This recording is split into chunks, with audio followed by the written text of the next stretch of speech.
This is question 18 of the dual passage structure, the third passage setup of Prep Test 157's first section, the reading comprehension.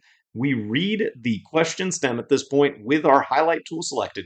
Which one of the following statements is the most appropriate response by a representative of the company mentioned in passage A to the draft convention delineated in passage B? So we want to see the most appropriate response by the company in A to the convention in B. So passage A's company is basically the one that wants to sell coins to pay for the project. So we need to find an answer choice that addresses this idea of, hey, we do actually need to sell these things in order to get to the project in the first place. And I should have a prediction in mind when we're getting deeper into the question set. So choice A, the UNESCO Draft Convention presupposes that most shipwrecks are easily accessible. Absolutely not. It does not say that it's easy to get down to a shipwreck, so we can get rid of A almost immediately.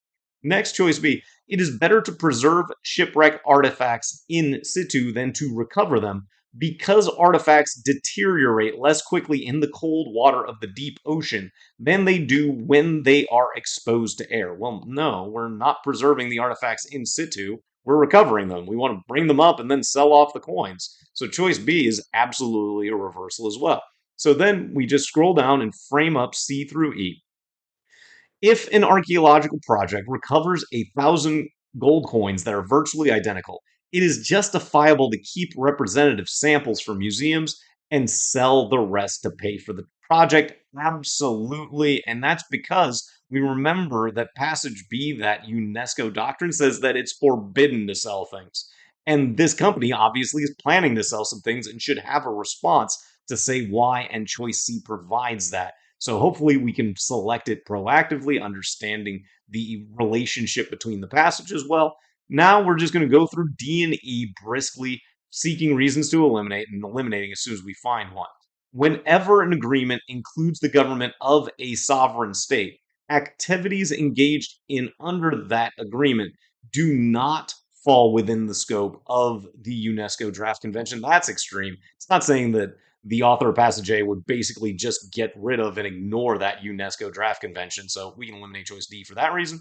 And then choice E, the recovery plans for the Sussex described in the joint agreement with the British government comply completely with all elements of the UNESCO Draft Convention. Absolutely not. They wanted to sell something. The UNESCO Draft Convention explicitly forbade the selling. So we can see how we get to the correct answer of C, hopefully in a expeditious fashion by understanding everything up front. And that tracks back to our original highlighting of the main idea sentences.